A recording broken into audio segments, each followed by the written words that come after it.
The WHIO News Traffic and Weather Center is active. If news breaks, we'll break in. This is the Miami Valley's radio station, WHIO. Depend on it. What time is it? Time for action. Well, the radio is on. I've been waiting all day. It's go time. That's the big thing today, radio. Getting restless? Speak into the microphone, Squid Brain. Let's start the show. It's the Evening Edge with Todd Hollst. Locally grown, seriously funny on WHIO. Yes! Yes! Oh, yeah! Can you feel that, buddy? I have exorcised the demons. It is the Evening Edge, Monday through Friday, 5 to 7. Live stream is up on Facebook and YouTube tonight. On the show, oh my gosh, we have got tickets to give away for the Evening Edge Cheez-It Green and Green Historical Marker Sneak Peek Party. It's coming up September 1st. You can get tickets. They're only $10 a pop. They're only $10. You can get them at eveningedgetodd.com. Just look for the little story, little logo. You'll see it. They're only $10.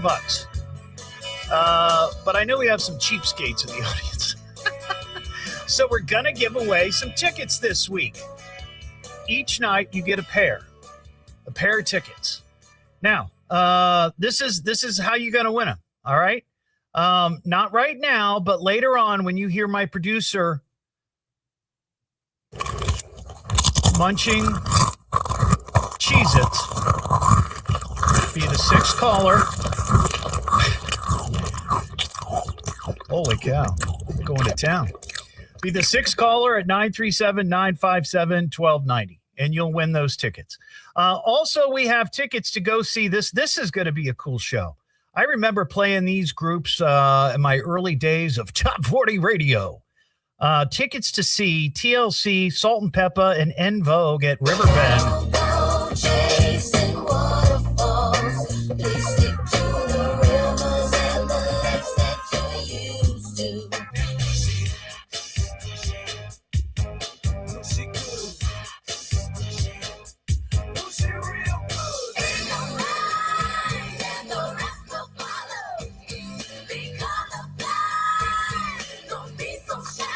So we're going to be doing that with a current events quiz before 6 o'clock. So if you want to go see TLC, Salt and Pepper, and En Vogue, you're going to be wanting to listen to that. But first, we have cars crashing into buildings. Start the car.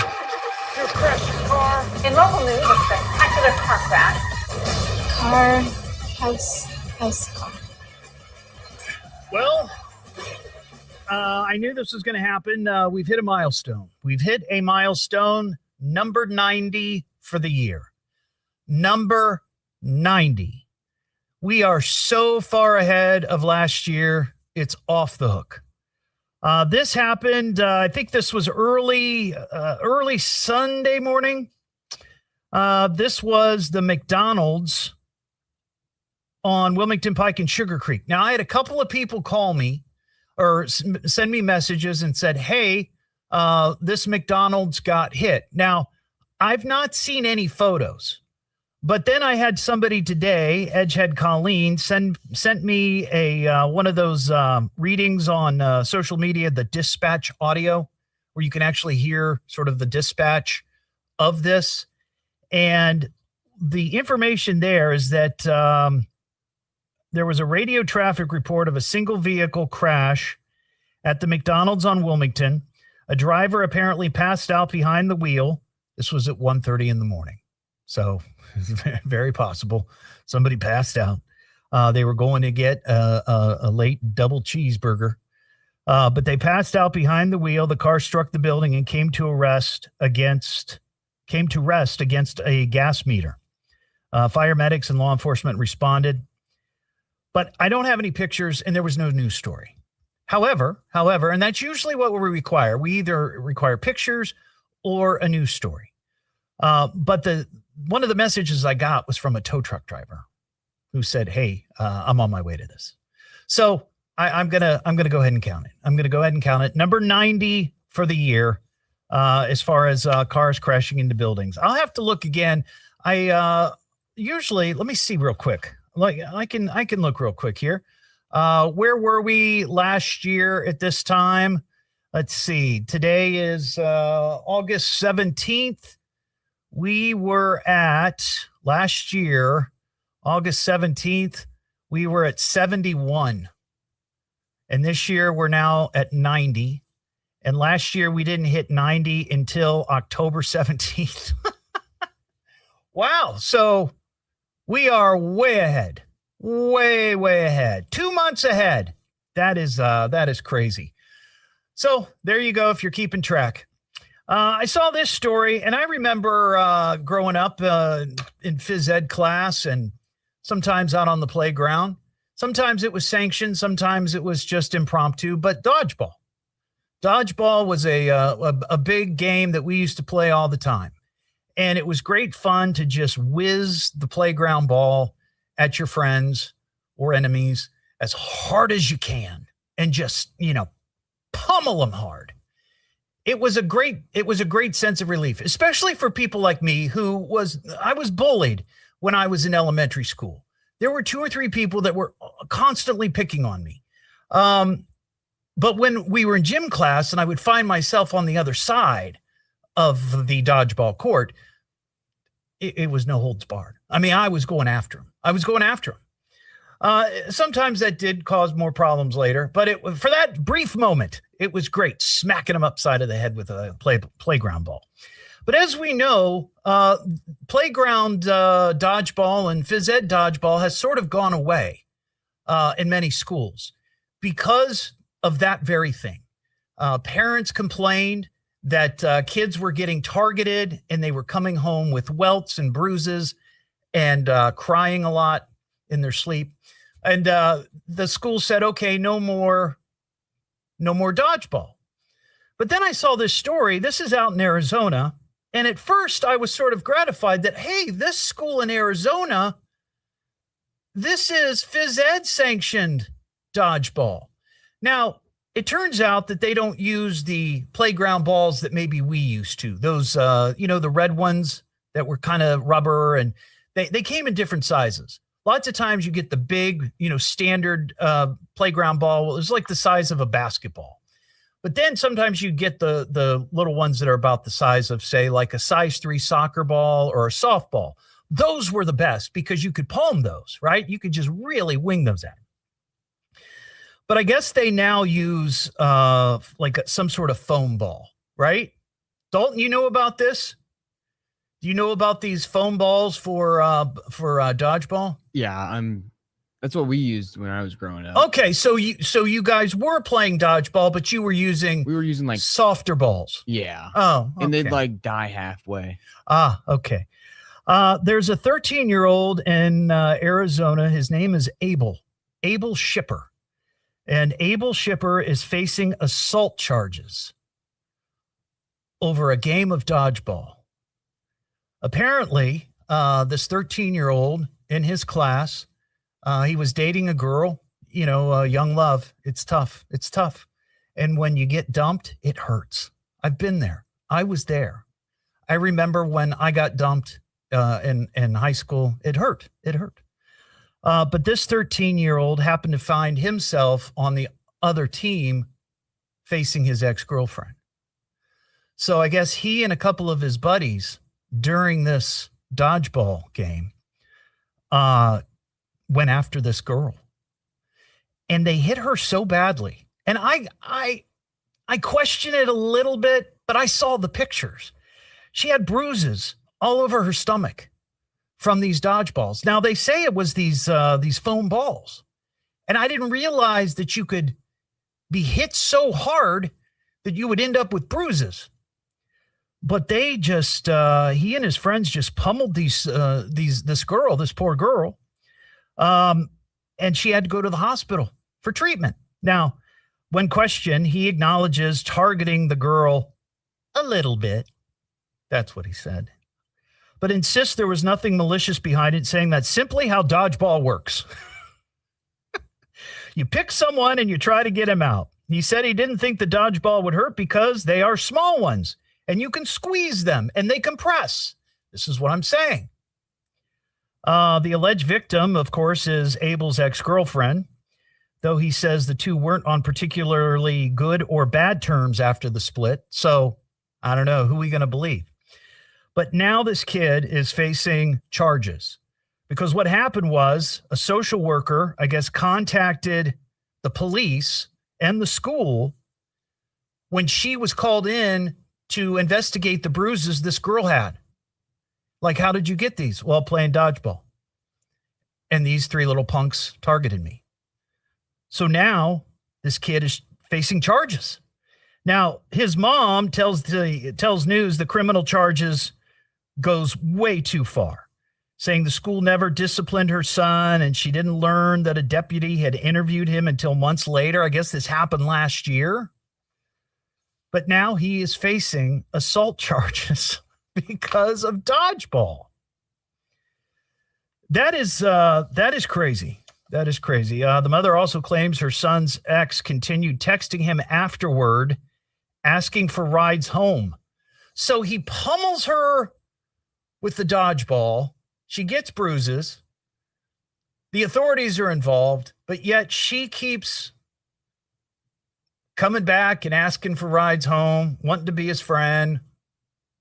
I hope that pattern changes because that's kind of a stereotypical pattern in some ways. What am I listening to now? What is this? It's the Evening Edge with Todd Hollst. It's education. It's entertainment. It's fun for the entire family. And it is the most American thing in all of America. Locally grown, seriously funny on WHIO.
Hey, TJ.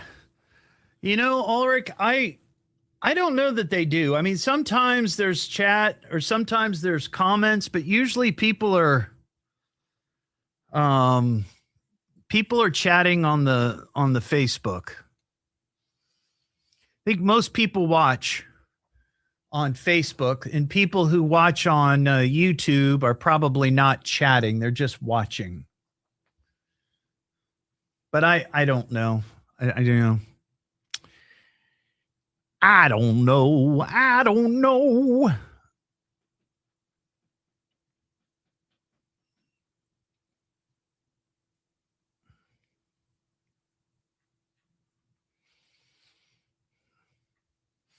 That's true, Harvey. Hey, William, how you doing? Hey, has Neil Armstrong's house sold yet? TJ, I'm doing all right.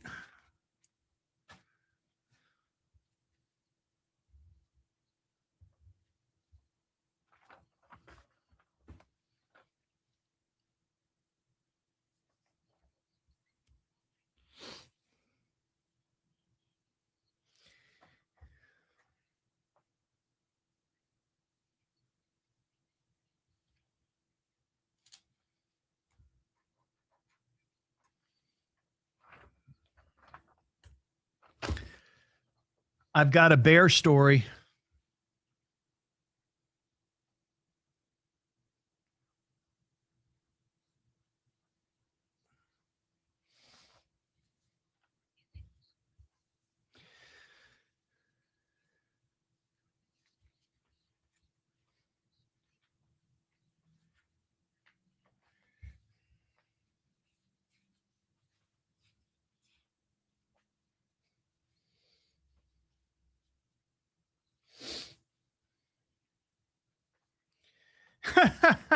It's lonely there. Oh, Rick.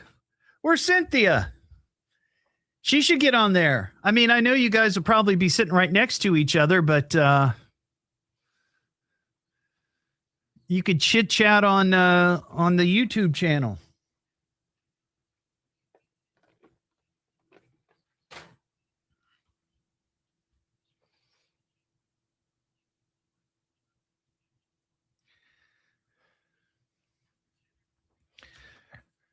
Hey, Ron, did you hear? Was there any hooning over the weekend?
All right, here we go.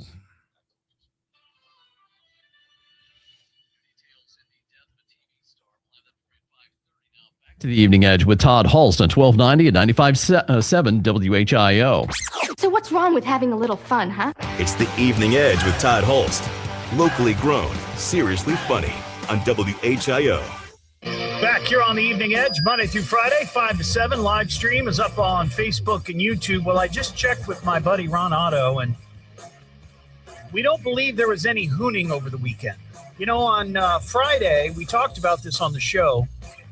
There was a story on one of the local news websites that the City of Dayton Police were going to step up their presence and patrols. And in that story, they reminded people that anyone participating in street racing, street stunt driving, anything of that nature, we affectionately call hooning. Yeah, you were gonna get in trouble. So I was thinking that maybe they knew of some sort of hootenanny that was going on over the weekend, and this was just them putting out the warning. But I didn't hear about it. Ron didn't hear about it. I didn't see anything in the news. So maybe the warning worked. The hooning warning worked. So that's I guess that's good. That's good. No hooning to report. We've got some animals in the news here.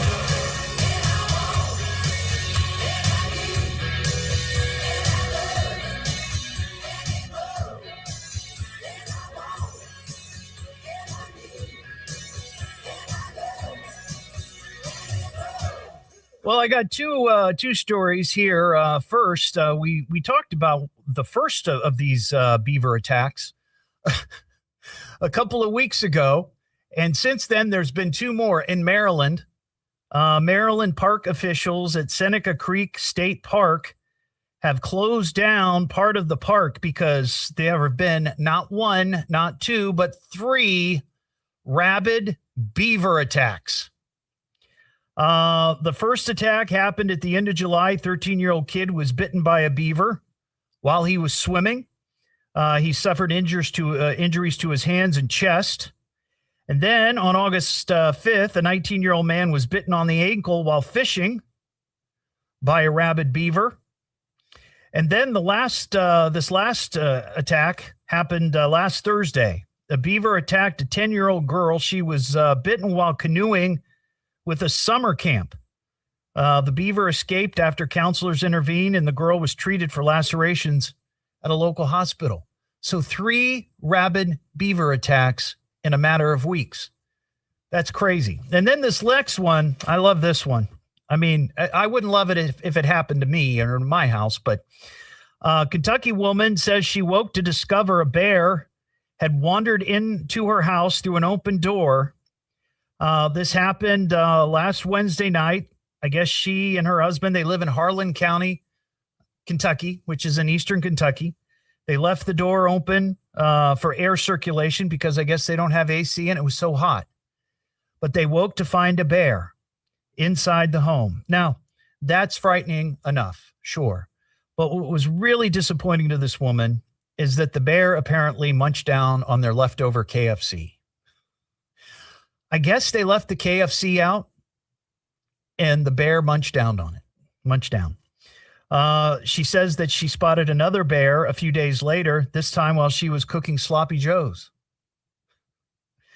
So, yeah, I guess it's they know when dinner time is there at that particular house. But we haven't had any beer sightings lately. We had one, like a month or so ago, and haven't had any since.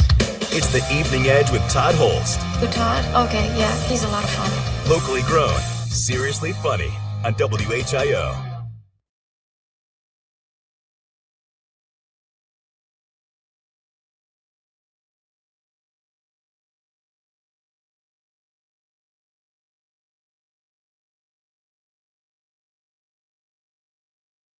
That is an excellent point, Leslie.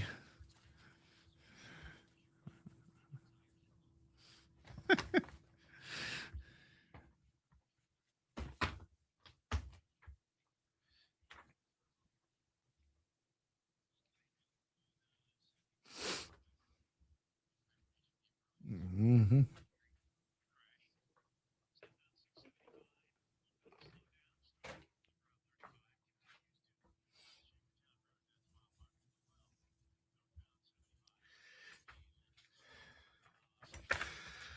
Hey, Carter, how you doing? Thanks for watching on YouTube. See, Ulrich, somebody else is watching on YouTube.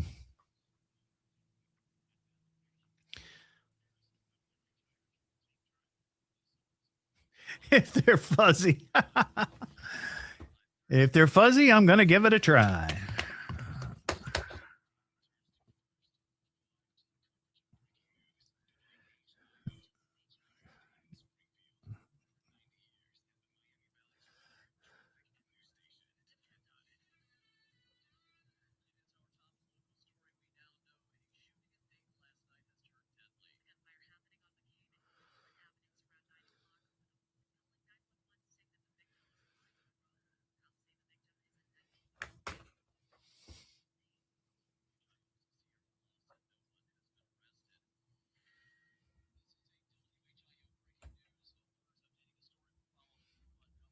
Yeah, I'm tired of the rain. Ugh.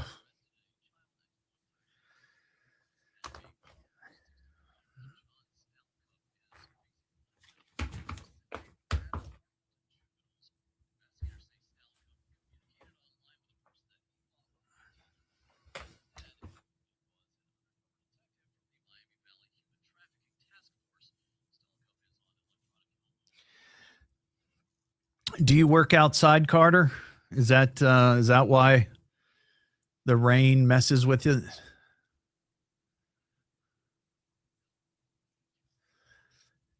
I left my house today and it wasn't raining, and the way that I go to work wasn't raining. I could see off in the distance that the rain was not far away, but it wasn't raining. And literally when I drove in front of the station, the sky just opened up. Oh, yeah. Yeah.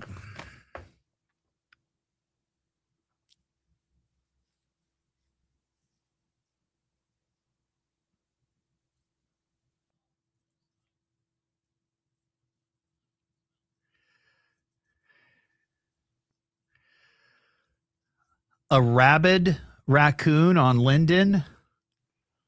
Huh.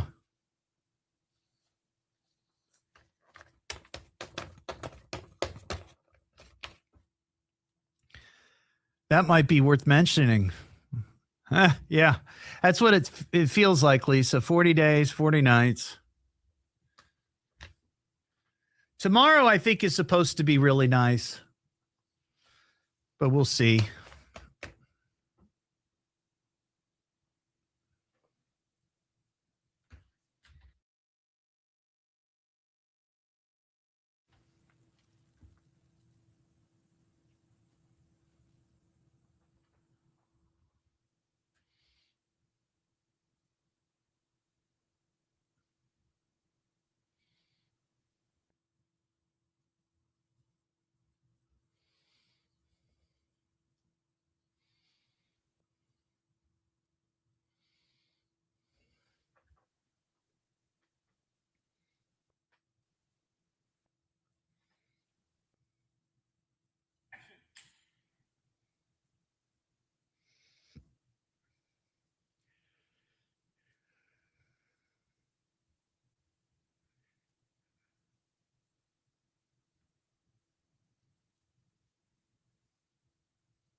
On Linden, huh? Wonder where at. Wonder if it's over by the new pickleball court. Maybe all the pickleball sounds are attracting the raccoons.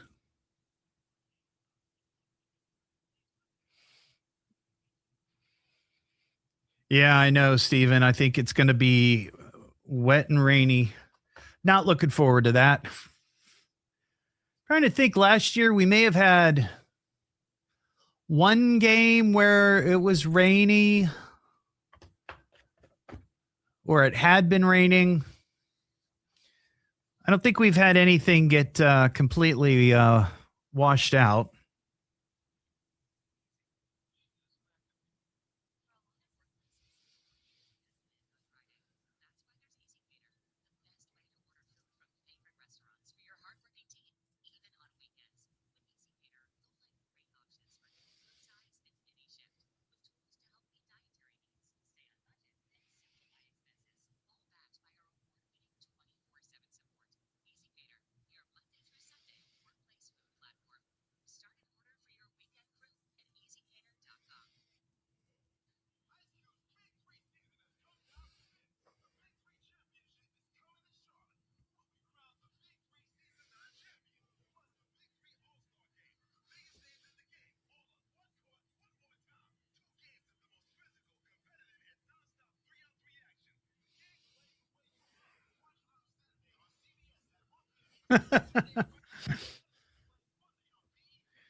Is all news, Dayton's news, all talk, and talk. all the time.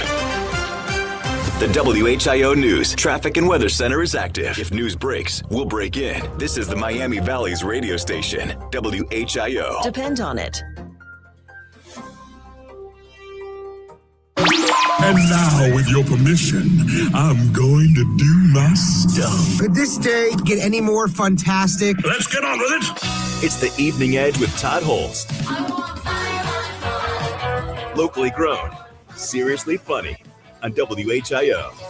Back here on the Evening Edge, Monday through Friday, 5 to 7. Live stream is up on Facebook and YouTube.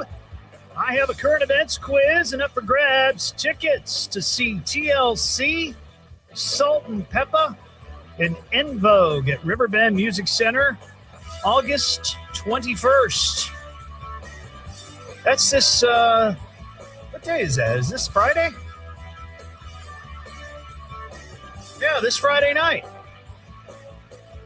If you'd like to take the quiz, be the sixth caller at 937-957-1290, and we'll hook you up with tickets to see that big show. Hopefully it'll be nice out. We got some mail.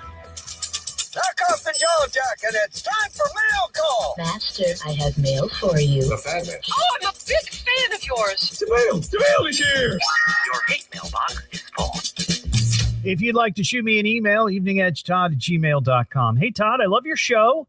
And listen, when I'm making my deliveries, I've listened enough to know that from time to time you talk about subjects like UFOs, Bigfoot, and ghosts. Yes, we've talked about all those. Have you ever talked about time travel? I don't think so. I came across a video on YouTube you have to watch. This guy claims he time traveled 1,800 years into the future and encountered AI robots, which I know you've also talked about. Yes, I have a fear of robots. It might be an interesting topic for your show. Keep up the great work. Jake and Vandalia. Well, thank you, Jake, for listening and loving the show. I appreciate it. I don't think we've ever talked about time travel. I know that according to Einstein, it is possible, but I don't believe that we've actually traveled forward or backward, for that matter, in time. But I looked up this story, and it's a guy by the name of Lewis Walker. He's from the UK. He claims that back in the 1970s, he worked for a secret Ministry of Defense group in the UK, where he had clearance, top secret clearance and knowledge, and that he was chosen to time travel. Let's see. It says, for reasons not entirely clear, his superiors thought he was the ideal guinea pig to test their new time travel technology. He says this was in 1977, and the U.S. government was apparently sending qualified civil servants back and forth across time. He was told at the time there was a 50% chance that it would work. Otherwise, he could be lost in space and time for eternity, or even become trapped in between dimensions. He also says he was paid £250,000 for his trouble. He says he was ferried via helicopter to a secret base at the bottom of the English Channel, where the UK government was apparently also working on mind reading and teleportation. Instead of finding a DeLorean or a blue police box, the time machine was this huge triangle-shaped device with wires sticking out of it in every direction. He said, of course, he was nervous, but had already signed the papers and he had to do it. He was told he was going to be thrust 600 years into the future, given a suit to protect against radiation, and plonked, his words, in the middle of the triangle. Before he knew it, he was flung far into the future, unfortunately overshooting the intended target by 1,836 years. That's, if you can't be accurate with your time travel, you shouldn't be messing with it. He woke up with a blanket over him in a futuristic hospital and was greeted by a robot female voice. He says there were no people in the hospital, only robots that looked somewhat like people. When leaving the hospital, he found himself in this huge city where he says there were cars flying, over him, and the streets were full of robots, no humans to be found. He says a friendly time traveler from the year 2028 then told him that it was 4413. That was the year. And that humans no longer existed, adding that they had merged with technology long ago and now only robots remained. The robots were apparently the nicest people this guy ever talked to. He was then taken to a time station where he was sent back to 1977, safe and sound. Well, there you go. That does sound like a George Norrie Coast to Coast story. I think from time to time he's had supposed time travelers call in. Yeah, I'm not buying it. Celeste. Hi. Hey, how you doing, Celeste? Where are you calling from? West Carrollton. West Carrollton. All right. You want to play the current events quiz? Yes, I do. Let's get it going. Oh my God! Listen, everybody! It's the Evening Edge Current Events Quiz. Pop quiz, hot shot! Can you answer the question? I bet you think you're pretty smart, huh? Now, here's your host, Todd Hollst. Sponsored locally by Titan Graphics. Thank you very much, Norm Kelly, official announcer of the Evening Edge Current Events Quiz. Now, Celeste, before we get to the quiz, if you could travel in time, would you rather go to the future or would you rather go to the past? The past. And who would you want to go see? Anyone in particular? My parents. Oh, okay. See them like maybe when they were younger?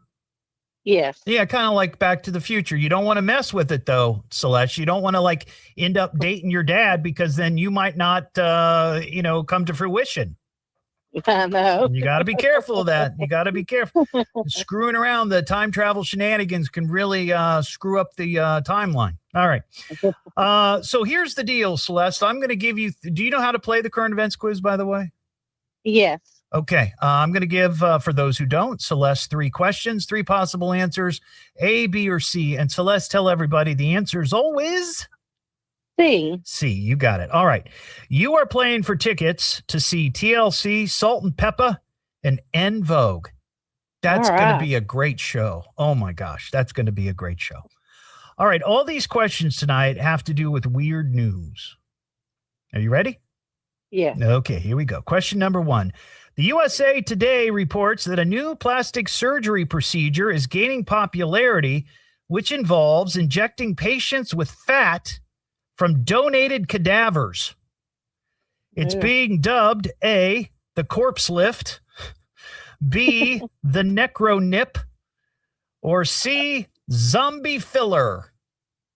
I'm going to do zombie filler C. You got it. Though I got to be honest, I like the corpse lift better. You know, I kind of do too. Yeah. All right, here's question number 2. Several people have filed lawsuits against Mercedes-Benz after they claim a metal logo located in the car, A, is actually a hidden camera, B, made with poisonous lead, or C, burned them on their back after being heated by the sun. Ooh, C. You got it. But what's nice is now they have a nice Mercedes Benz logo scarred on their back. Yeah, it's kind of nice. Yeah. Yeah. All right, so here's question number 3 for the big win. Maryland park officials have closed areas of a state park after they, in a matter of weeks, 3 people were attacked and injured by a creepy guy in a Buc-ee's costume, B, a drunken Jerry Mathers. Anybody get that? Did you guys get that? Yeah. The younger people. Yeah, Dalton, my producer's like 20, and he doesn't get it. 21. Yeah. See, let me get to the answer. See, a rabid beaver. C. Yeah, you go. So there used to be a show called The Beaver, Leave It to Beaver, and it was played by Jerry Mathers. Hence the joke. Okay, Dalton? Yeah. Yeah, okay. Well, congratulations, Celeste.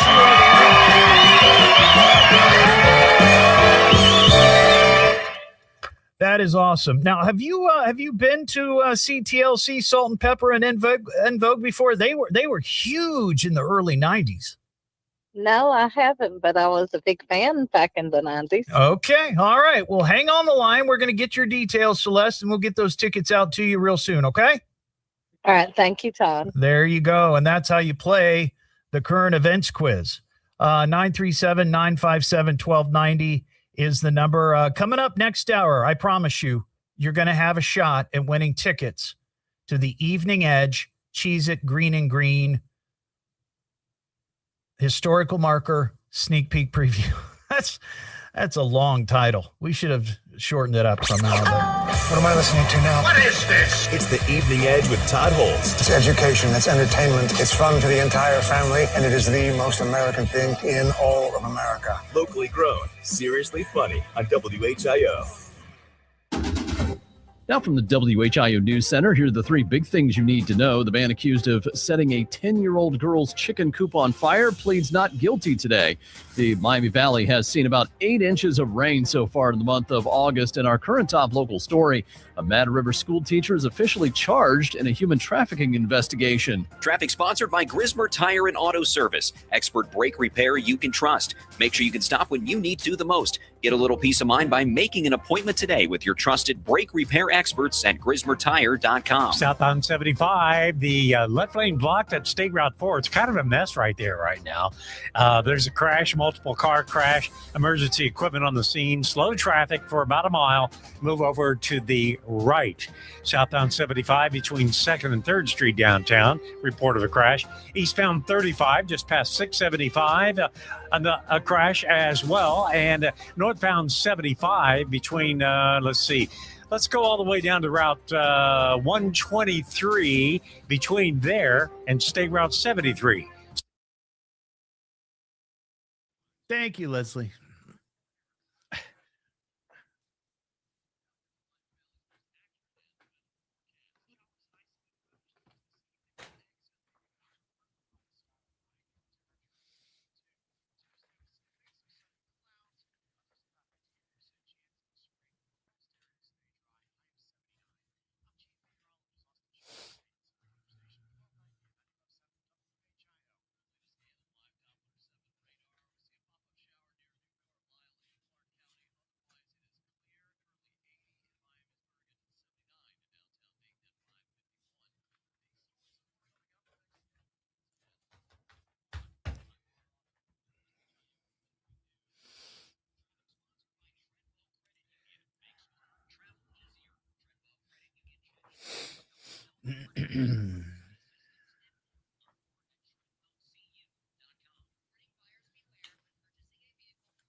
We're having leftovers tonight.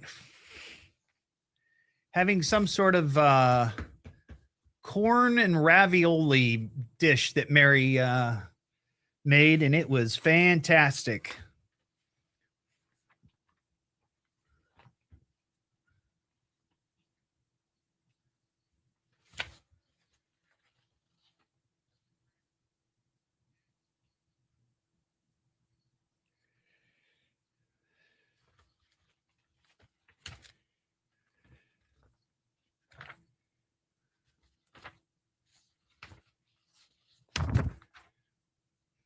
Mango habanero.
Yeah, it's really good. I don't know exactly what she calls it or where she found the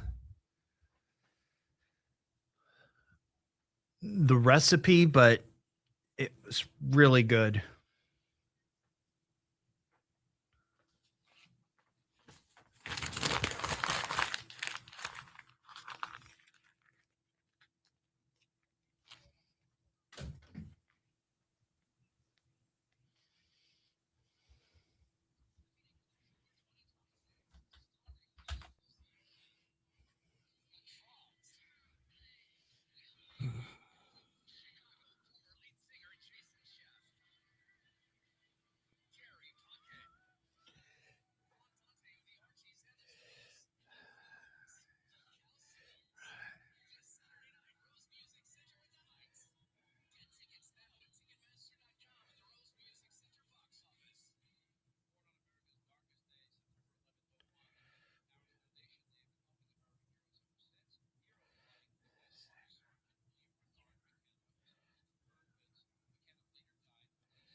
The BBB has a new CEO. We'll have that for you at 6 o'clock. Now back to the Evening Edge with Todd Hollst on 1290 and 95.7 WHIO. Can we have some fun now, please? It's the Evening Edge with Todd Hollst. Locally grown, seriously funny on WHIO. There are some things you don't have to explain. You just know them. The sound of the box opening, the smell, that first salty, cheesy crunch. For generations, we've known it simply as Cheez-It. But before it became a pantry staple, before it became a lunchbox legend, before the whole country knew its name, it was born here, Dayton, Ohio. In 1921, the Green and Green Company created a little cracker that would go on to become an American icon. A piece of Dayton history baked into every square. And now, after all these years, we're coming back to where it all began. A history marker will be unveiled to honor Green and Green and the Dayton story behind one of America's most beloved snacks. So if you're from Dayton, this isn't just a cracker. It's a little piece of us. It's ingenuity, it's history, it's hometown pride with a whole lot of cheese. Come be there when Dayton remembers where the Cheez-It story began, because some legends deserve a marker. And some hometown legends deserve a little crunch. Cheez-It, born in Dayton, loved everywhere. There you go. If you want to win tickets to go to the Evening Edge sneak peek party of the unveiling of the Cheez-It Green and Green historical marker, let's be the sixth caller right now at 937-957-1290. And we will hook you up with a pair of tickets. Now, if you want to buy tickets, they're only $10 a pop. You can buy them at eveningedgetodd.com. Hope to see you out there. It's going to be a great night for sure.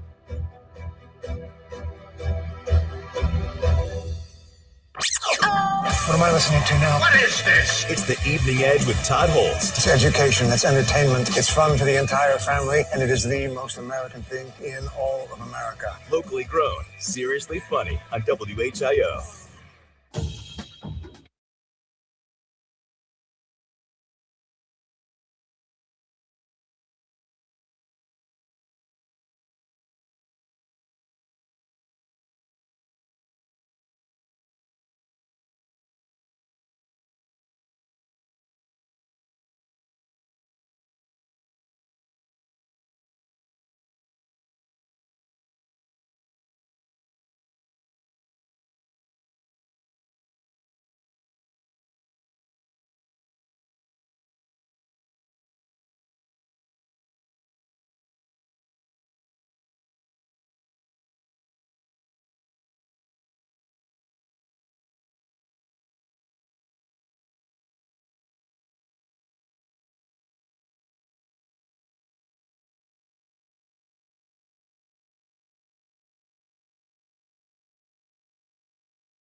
Yeah, it's going to be a muddy week for football.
It always sneaks up, Ashley.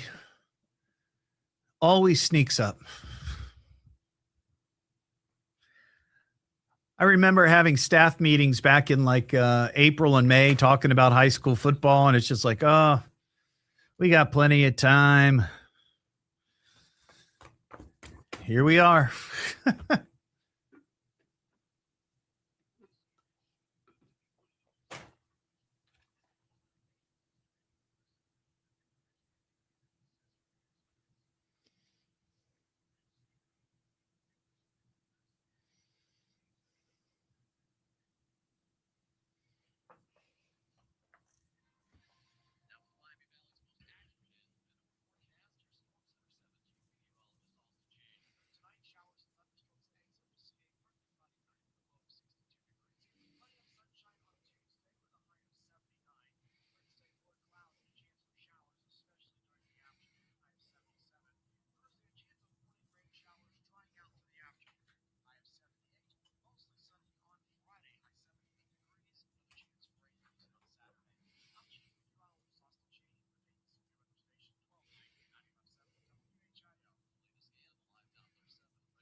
All talk. And talk. All the time. The WHIO News Traffic and Weather Center is active. If news breaks, we'll break in. This is the Miami Valley's radio station, WHIO. Depend on it. I believe it's about that time. Turn the radio on, This is my friend, Todd. He makes me laugh. From Dayton, Ohio. Oh, super! What a crackpot. Would you please just listen? You have fun, and it's free. Oh boy, this is great. It's the Evening Edge with Todd Hollst. Locally grown, seriously funny on WHIO. Funny guys are dangerous. They'll make you laugh and laugh and laugh, and then boom, you're naked. It is the Evening Edge, Monday through Friday, 5 to 7. Live stream is up on Facebook and YouTube. Coming up this hour, I'm actually going to give away another pair of tickets to the Cheez-It Green and Green Historical Marker Sneak Peek Party. It just dawned on me as I'm sitting here that Thursday and Friday, we have high school football. Todd's Tailgate Party kicks off for the 2026 season. Thursday night, we're going to be out in Kettering as the Alter Knights visit the Fairmont Firebirds. And then Friday night, we're going to be out at Stebbins as they host Carroll. So we're going to be full tilt with tailgate action. So we won't be giving away the tickets that night. So I'm going to give away another pair this hour. So when you hear my producer Ian crunching Cheez-Its, be the sixth caller at 937-957-1290. And you're going to score those tickets. We have some good dogs news to talk about. Yeah. I'm a good dog. I'm a good dog. I'm a good dog. Yes, I'm a good dog. I'm a good dog. I'm a good dog. I'm a good dog. I'm a good dog. what I'm trying to tell you is that I'm a real good dog. See, I'm a good dog. I'm a good dog. I'm a good dog. Well, I saw this story today on WHIO.com, and I wanted to bring it to the attention of all the edgeheads because this is a good opportunity. So the Montgomery County Animal Resource Center, they do an event from time to time. It's called Clear the Shelters. And this happens when they get too many animals in their shelter, too many dogs. There's just too many. So in an effort to try to get these dogs adopted, they do this Clear the Shelters event. Now, this is pretty cool. This is going to be going through the end of August. And for only $20, $20, you can adopt a dog from the Montgomery County Animal Resource Center. And this is what your $20 will get you. And this is probably one of the reasons why lots of people might hesitate or, can't afford to go in and adopt a dog. I mean, honestly, I don't know what it normally costs, but I know it's more than $20. But for $20, you will get that dog will be spay or neutered. There will be vaccinations given. There will be heartworm testing. And if it is needed, there'll be treatment at no cost. Your current year dog license, microchipping. So important. I've talked about it on the show many times. Get your dog microchipped, because if that dog gets loose and gets away and somebody finds it, you want them to return the dog. And microchip is a really good way to make sure that can happen. And then free monthly training classes if you need it. I guess that's for the dog. Or maybe it is for you. I don't know. But the Clear the Shelters event is meant to give shelter pets the chance to find their forever homes. They've been waiting. They're waiting. So if you're interested in that, check out the Montgomery County Animal Resource Center. You can find them online for sure. And maybe adopt that dog. Now is the time to do it. Speaking of dogs, we have a dog-related Florida man story. Oh, Florida man shines with every single crime, stupefying and delicious. Some might even think fictitious. Florida man is always ambitious. Well, cops down in Lake County, Florida, arrested a Florida man who was furious over his neighbor's unscooped dog doo-doo.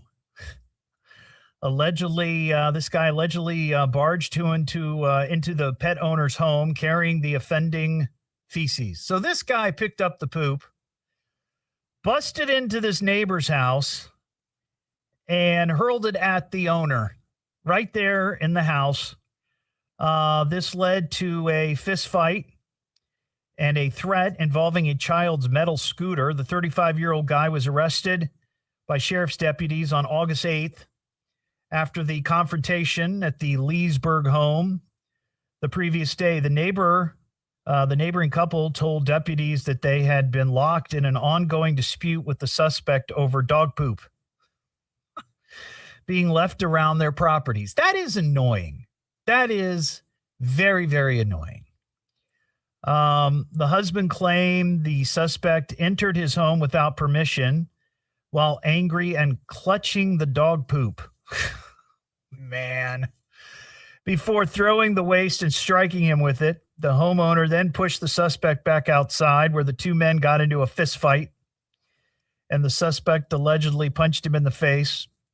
Confrontation escalated further when the suspect allegedly grabbed a kid's metal scooter, hoisted it over his head in a, quote, menacing posture, and threatened the neighbor. Deputies observed a red mark on the neighbor's forehead. I guess that's where he got hit in the face with the poop, or maybe the punch. I don't know. Was it in a bag? It doesn't say. That's my biggest concern. Yeah, it doesn't if say. It was in a bag or not.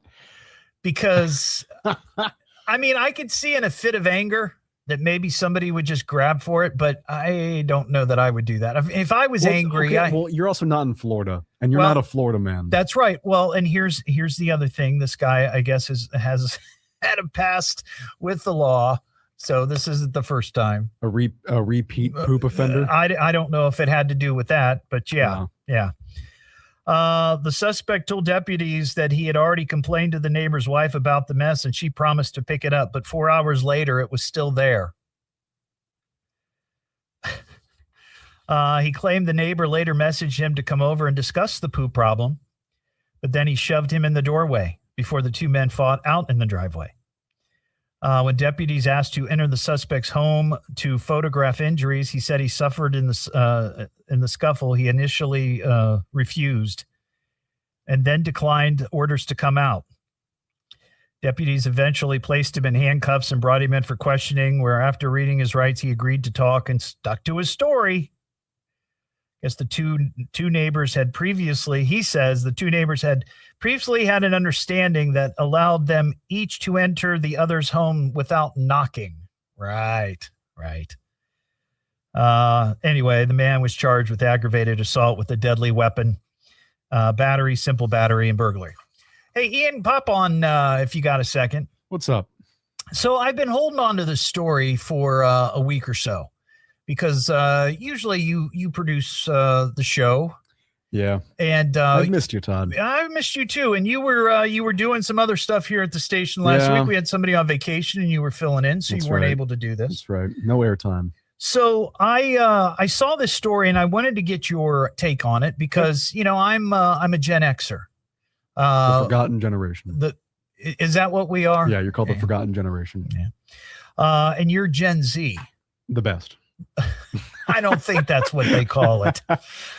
But this is a term that I've heard before, but I guess as so often it does with Gen Z, sometimes terms that seem to be common and recognizable, they change meaning, which I mean, that happens all the time. But this one called LARPing.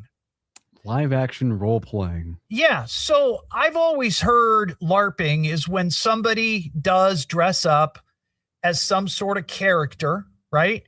And on some level, whether they're actually playing a game, they're behaving and acting like that character. They're like LARPing in the park. Like, you ever see like people doing that? No. No. You've never seen LARPing in the park? I've never seen LARPing in the park. It's just like, okay, so you could like It's like the Renaissance Festival. Okay. But it's like a little like self-made group that does it. They will like reenact fights or stuff. It's shown in some TV shows. It's actually like it's a pretty popular thing amongst like nerds and geeks. So I swear I've never seen this. There are groups that get together and they reenact like sword fights and stuff. Yeah. In the park. In the park. If you've ever watched, are there parks around here where this happens? Because I've don't never know. seen it. I don't know.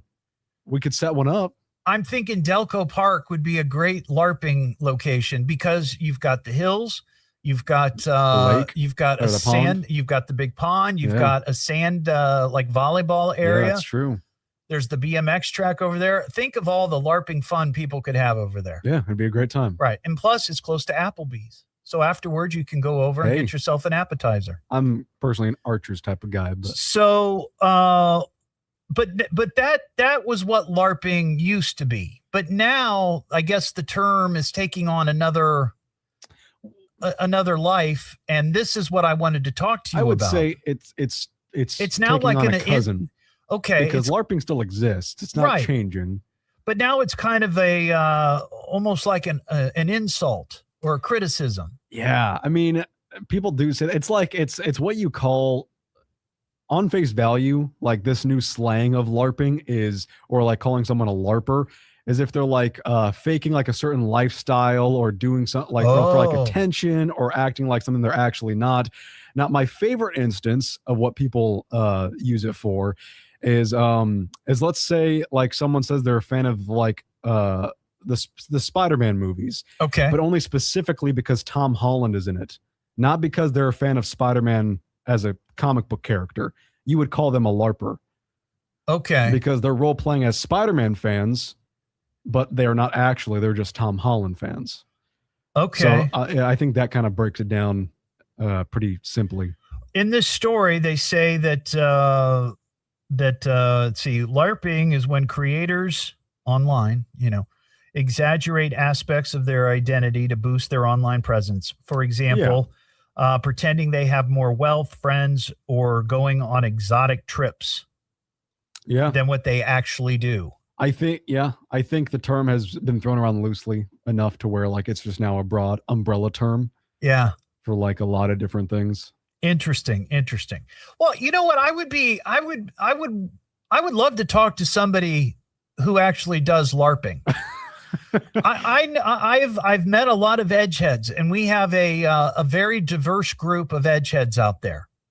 Yeah. And some of the people that I have met, I feel like, oh yeah, 100%. I could see them being LARPers, but actual LARPers. Yeah. People that dress up in like, say, I don't know, an anime costume but like you said, like Renaissance, like a medieval kind of thing, and pretend. I mean, there's also, you got to keep in mind though, that like LARPing and cosplaying are two different things.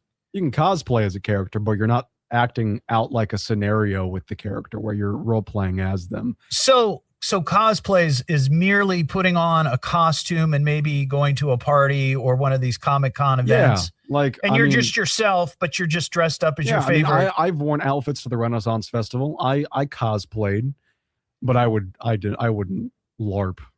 I just had somebody send me a message that said, I have LARPing pictures from high school. I will send you later. That's awesome. Wow. I want to see those. Yeah, that's pretty cool. We can get something going. Let's see. I don't know what that comment was on there. Okay. All right. Well, I appreciate the info on LARPing. You're welcome. There could be some sort of evening edge LARPing event. Could have like some Cheez-It theme. Oh, like a Cheez-It LARPing theme. Ooh, let's think about that. What am I listening to now? What is this? It's the Evening Edge with Todd Hollst. It's education. It's entertainment. It's fun for the entire family, and it is the American thing in all of America. Locally grown, seriously funny on WHIO.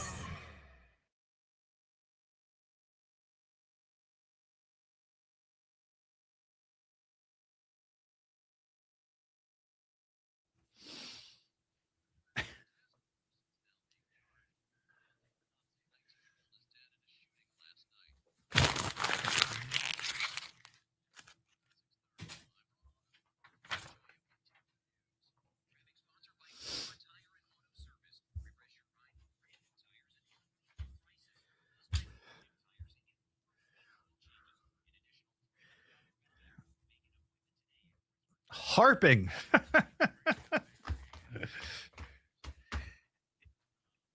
Is that another word for nagging?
Buckeyes are on top of another preseason list. We'll have the latest at 6:30 now. Back to the Evening Edge with Todd Hollst on 1290 and 95.7 WHIO.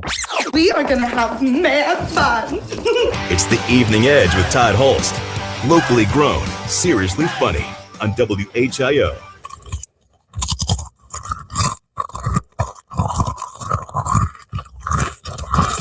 Back here on the Evening Edge, Monday through Friday, 5 to 7. Yep, that's Ian, my producer, munching some Cheez-Its. Be the sixth caller right now at 937-957-1290. And we'll hook you up with a pair of tickets to the Evening Edge Sneak Peek Party for the Cheez-It Green and Green historical marker on Tuesday, September 1st, out at Carillon Brewing Company. Caller number 6. Philip in Dayton. What's going on, Philip? Hey, I heard you talking about LARPing, and Yeah. I think you've got it confused with another activity. Okay. I don't know much about LARPing, so I may be wrong. Well, there's a group called the Society for Creative Anachronism, and that group recreates the Middle Ages.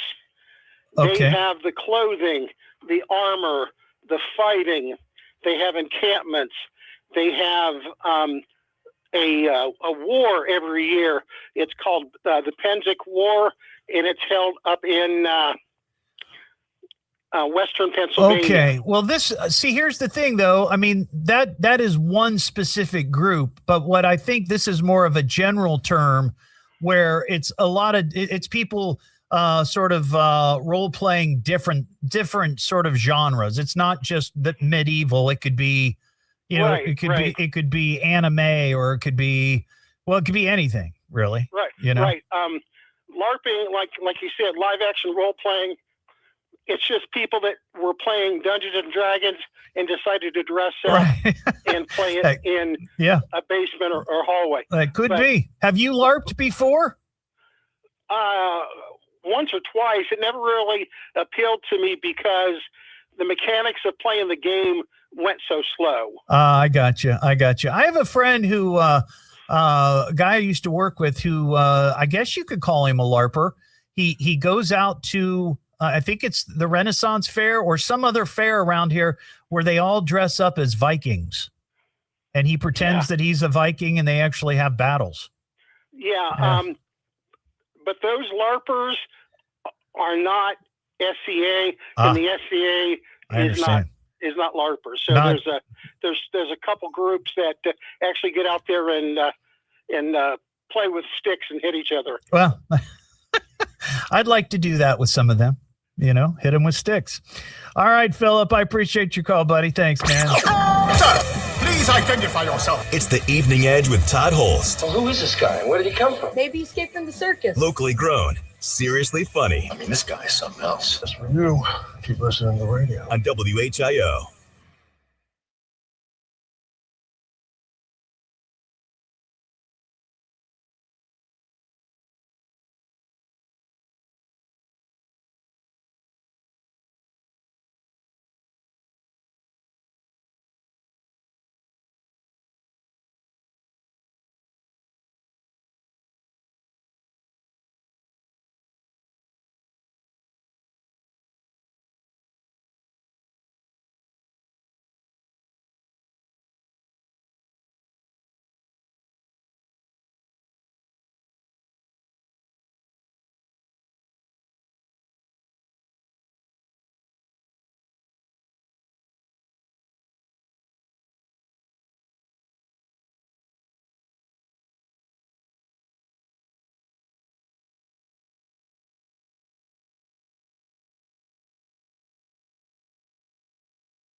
What, Heather?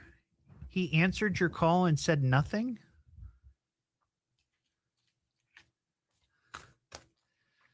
Huh. Well, I'll have to discuss that. I mean, when you call in, you should get like, your caller 1, your caller 2, your caller 3, your caller 4, your caller 5. Caller number 6, you're the winner.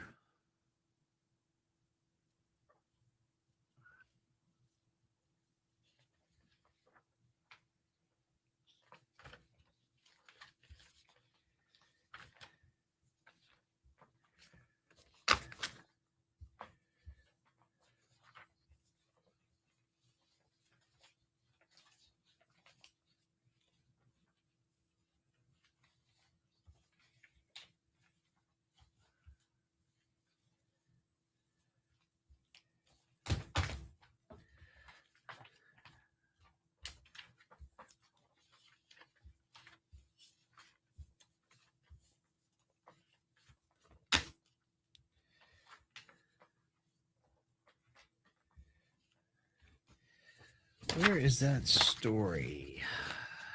Aha. There it is.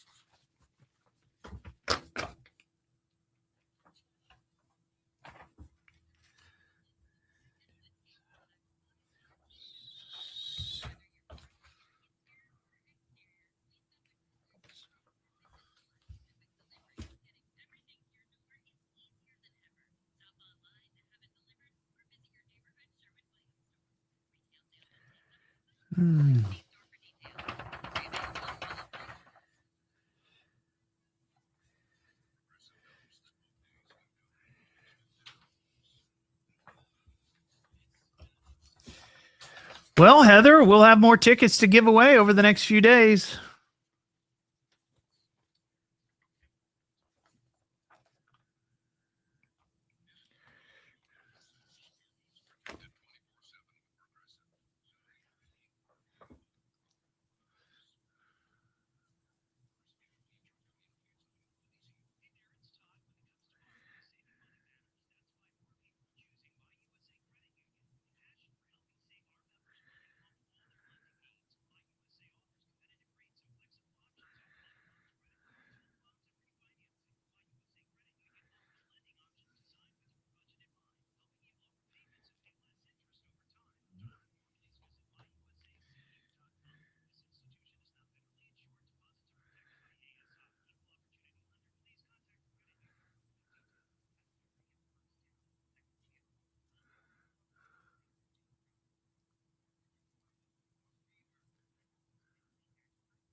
All news. Dayton's news all talk. and talk. All the time. The WHIO News Traffic and Weather Center is active. If news breaks, we'll break in. This is the Miami Valley's radio station, WHIO. Depend on it. Don't hesitate to call. You call me. You better call me. Damn it, get me a phone. Call me on my radio. I'm gonna call you. You got him on the radio? You won't make a simple phone call? What is wrong with you? It's the Evening Edge with Todd Hollst. Locally grown, seriously funny on WHIO. Back here on the Evening Edge, Monday through Friday, 5 to 7. Live stream is up on Facebook and YouTube. I saw this story, and I use Chat GPT for many things, and a lot of people are starting to use that AI tool. And I thought this was interesting because I think some people have this belief. They're under the illusion that somehow it's all anonymous. And it really isn't. I mean, if you sign up for an account, of course it's not anonymous because they have your information. But you don't have to have an account to use it. But they can track you down. This story is about a 25-year-old guy who apparently expressed intentions towards violence towards an ex-girlfriend, and he did this on Chat GPT. Apparently, some of his chats with Chat GTP discussed his plans to wait for her at a gym, use guns he owned, and harm her and her family. With messages showing certain rehearsals of the attack and planning. So this guy, he's putting this into Chat GPT. I guess asking Chat GPT for guidance? Is that what you're doing? Can you help me figure out a good plan to attack this person? But of course, this sends off bells and red flags. And Open AI, the company that owns ChatGPT, they supplied the FBI with this information. So deputies performed a welfare check on this woman, a 21-year-old from Lake Worth Beach. I guess that's Florida. Yeah, Palm Beach, Florida. She said she'd broken up with the guy over his erratic, jealous, and controlling behavior. Well, there you go. And did so over the phone because she feared how he would react. See, that would be probably the only time it's okay to break up with somebody over the phone. Is if you feel like there could be some sort of harsh blowback. I've broken up with people over the phone. Not for that reason, just because I didn't want to bother going to see them. But either way, after the breakup due to his controlling behavior, the suspect then started harassing her through calls, texts, and social media. He was arrested and did plead guilty to stalking and threats. And he only got an 8-year probation. And apparently it was because the ex-girlfriend asked the judge not to sentence him any harsher. Interesting. But I thought that was kind of an interesting story because you hear a lot about AI now in the news and the way people are using it and doing things with it. Some good, some bad. And this is one of those cases. So I guess, if you get into a situation where you're having a conversation with AI, whether it be Chat GPT or something else, I know Meta has a new one out. Google, I think, has one. You got to be careful what you say because it's not necessarily anonymous. And if it senses that there's a threat on any level, I bet you'll get a visit from your local policeman. I saw this story. These are two interesting stories about unusual things being found, sort of like treasure, I guess you could say. The first one, this was in Belgium. Construction workers there were doing a renovation on a house, and during a procedure where I guess they were digging the groundwork for putting in a sewer, they found a large quantity of gold coins, this is crazy, $10 million. $10 million. Let's see. This was 18 miles north of Brussels in Dendermonde, Belgium. They were building this sewer system, came across this. 49 gold bars laid out on a table, a bucket of gold coins, estimated $10.4 million. Of course, the local officials came and collected the gold, which they say was inventoried and safely stored as quickly as possible in a high security vault of the federal government. Yeah, it's probably going to disappear anyway. Police warned treasure hunters wanting to enter the construction site that it was fenced off and had several dangerous pits. Because, yeah, I can imagine people would go looking. They'd think there might be more there. The local authorities are trying to investigate where the gold came from. They're not sure. The building was once owned by the Belgian charity Oost-Vlaanderen. Don't know what they did, but maybe it's theirs or not. Who knows? But $10 million. Who forgets that? Who leaves that behind? That's crazy. That is crazy. And then this one is a little more mystical, I guess, in some ways. It could be mystical. A 200-year-old sword was found sticking out of a castle lake after its water levels plummeted in Great Britain because of the scorching summer. They're getting it too. We're getting it here. I mean, we're getting a lot of rain, but like southwestern United States, parts of California, drought condition. Water levels are low. It's the same over in Great Britain and parts of Europe, but the water sank, dropped so much that a blade, which is being dubbed Kent's, the area of England, Kent, Excalibur. It was discovered at the Chiddingstone Castle in Edinburgh.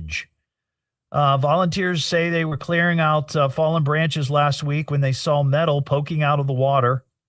They fished the object out with a grappling hook, gave it to the castle's curator, who started investigating the origin. The sword has a gilded hilt featuring a lion on the end, which is believed to be made of brass, but they don't know how old it is.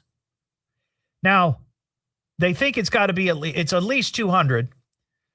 It could be at least 200 because apparently this lake was made 200 years ago. Like somebody made this lake 200 years ago. So it couldn't be older than that. But at some point, somebody threw it in.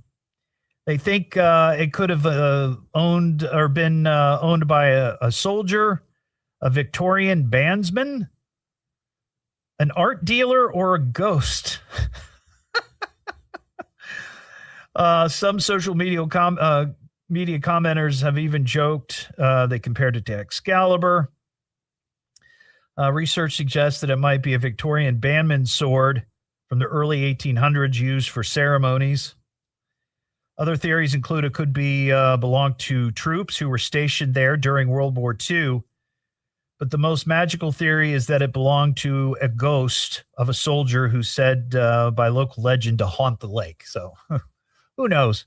Never found anything like that that cool in the wild. We got some food news to talk about. Hey, I'm kind of hungry. Who's got the food? Well, what's your favorite food? No flavors here. Food. This is a lot of food. Isn't it glorious? How you get so big that you order this kind? This is so something. Well, I know a lot of people they love Chick-fil-A. I'm a big fan of Chick-fil-A, but this I might make the extra effort to try, at least for breakfast. Well, really any time, but beginning next Monday, the 24th, Chick-fil-A, they are releasing their fall menu, and the big item that people, I guess, are excited about are the new chicken and waffles sandwiches. These are pieces of chicken, like chicken breast, in between two waffles. Features, obviously, the chicken, applewood smoked bacon, and honey butter spread. Sandwiched in between maple-flavored waffles. A wallop of syrup on the side. You can get it as a breakfast portion when it's smaller, or you can get it for lunch or dinner, and it's bigger. As soon as I mentioned chicken and waffle sandwiches, Ian threw on his headphones. He has a comment. I do. Have you seen the news from Oreo recently? About the KFC? No. Oh, you don't know that one? No, I don't. I'm talking about the where they have a voting poll going on. I think releasing the 22nd, maybe. There are 3 new Oreo flavors, and people are going to vote on which one they prefer. What are the flavors? Do you know? I do. Okay. The first one is banana pudding. Oh. The second one, and this is the reason why my ears perked up like a dog, chicken and waffles. That's another one. Chicken and waffle flavored Oreo. Yes. And a third one, which I'm very excited about, deep fried Oreo flavor. Huh. So Oreoception going on that one. Well, that's interesting because I had a story last week when you weren't here. It was Oreo and KFC in China. I think I did see that. Have collaborated, and it is a Oreo cookie with the filling that is, they've taken out the creamy filling, and they've replaced it with some sort of filling that echoes the KFC 11 herbs and spices. So wait, is it a cream filling? Well, I don't know. It's in China. I have no idea. But it's some sort of filling that probably has some cream consistency to it, but it tastes like the KFC spices. Yeah. Okay. I think I'm going to prefer the chicken and waffles one over that one. That one, probably. But it might taste somewhat similar. I mean, I'm sure that the chicken and waffles is going to have some sort of maple syrup hint, because that's the whole point of chicken and waffles, right? When this happens, I will buy the packs and we'll do a taste test. Oh, yeah. On the show. And you can try it with me. I won't be the only one. And I want you to try it as well. But of those 3 Oreo options, they're only going to do one of them? Is that the story? I don't know what the outcome will be. Okay. I know it just says the like promotional thing is like twist it and vote is like what it is. So I'm not too sure what they're doing with that. Maybe it'll be like become a full-time thing for a while. Yeah. I don't know. But I would try this chicken and waffle sandwich at Chick-fil-A. That sounds pretty good to me. Me too. And you can either get it original spicy or get it grilled. So, that's dropping next Monday. What am I listening to now? What is this? It's the Evening Edge with Todd Hollst. It's education, it's entertainment, it's fun for the entire family, and it is the most American thing in all of America. Locally grown, seriously funny on WHIO. Now from the WHIO News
Dayton's only all-news morning show. Catch up and know what's going on every morning on your way to work. Dayton's News and Talk. From the birthplace of aviation, WHIO. Dayton, Springfield, WHIO-FM, Pleasant Hill. A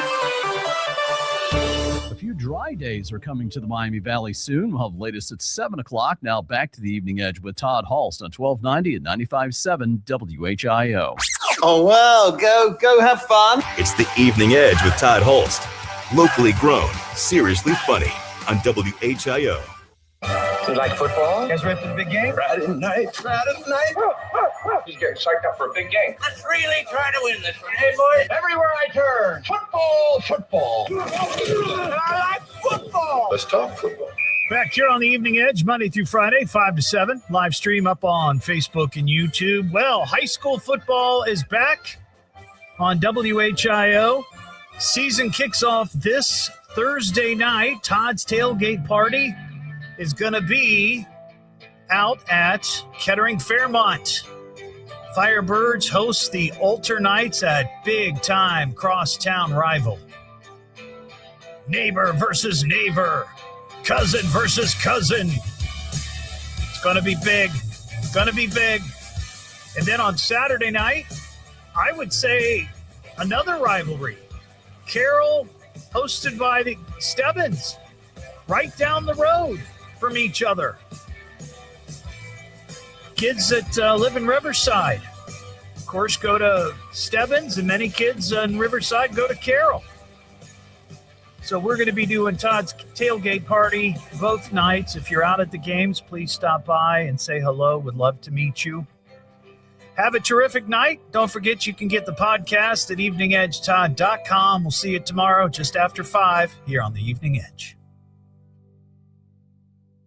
And with that, folks, I thank you for listening. Thank you for listening. Thank you for listening. Thank you for listening. Thank you for listening. Thank you for listening. Thank you for listening to me. Thank you for listening. Listen, I'm probably making a bigger deal about this than I need to. Thank you for listening. Thank you for listening, and we'll see you again soon. Smokey. All right, everybody. Have a terrific night, and I'll see you tomorrow.